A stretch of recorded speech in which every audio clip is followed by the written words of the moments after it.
Yes, with the golf season winding down and the final rounds of the Boyd Auto Body Tour Championship taking place last night, it is the perfect time to be joined by Fraser Mulholland, Vancouver Golf Tour president. Good morning, Fraser.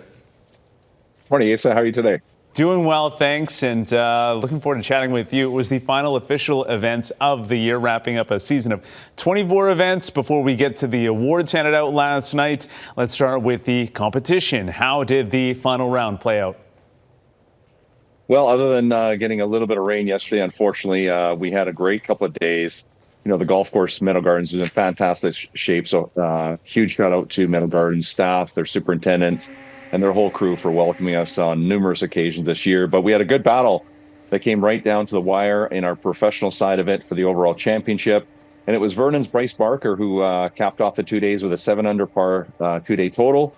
Closely behind him were two really good players, Lauren Rowe, who's been playing PGA Tour Americas this year, and I think 6-time Order Merit champion Kevin Stinson. They were one shot back. And then in our amateur side, it was a bit of a lopsided affair with hometown Ethan Possimus, who plays and works out at Meadow Gardens. He was 2 under par himself, and he had a 13-shot win in the amateur side. So a tale of two ends there.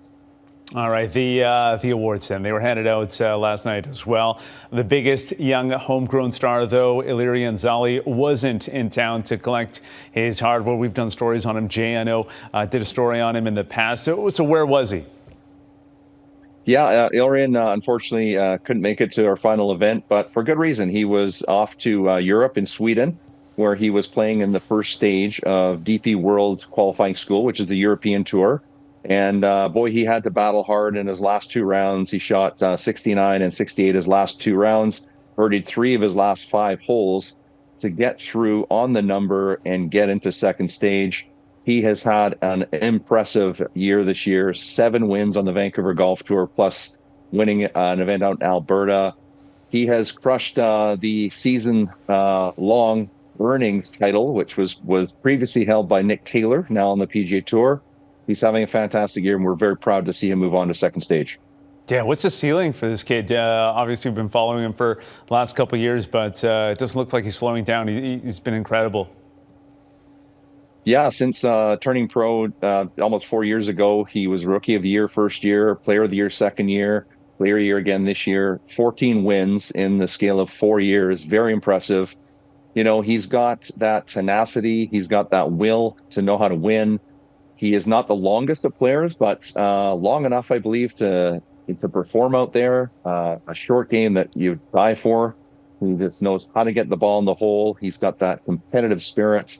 Mm-hmm. And I really think that, you know, it's his destiny. The golf is it for him. It's his life. He grew up around Fraserview Golf Course just down the street, and he's now getting supported nicely by Richmond Country Club too. So big shout out to them and their membership there too.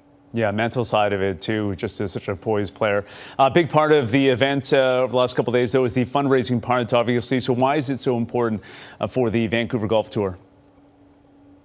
Yeah, so day one was the Kellen Ventures fundraising charity event for our players. And between that and the Vancouver Open fundraising events, you know, we want to provide some scholarships and some bursaries to the young players who really need that support. You know, it is expensive to get out there on the road. You know, I think learning locally is a great way to do it for the first couple of years, but eventually you gotta fly the coop and get out there and start playing tour golf, and that takes money. It takes financing. So, you know, we haven't got the total yet, but it's going to be north of $30,000 that we're going to raise, you know, courtesy of a couple of nice donations from past PGA Tour player, now Champions Tour player, Stephen Ames and their foundation were gracious to donate some money to the cause. And yeah, that will go to about 6 players that we can really push in towards their costs of their travel, their coaching, and really help them get to the next stage in their careers. And that's how you get the next Iliri Nzali, right? Correct, exactly. The next Adam Hadwin. There you go. That's right. All right. Thanks so much for joining us, Fraser. It's a pleasure always. Thanks, Asa. Yeah.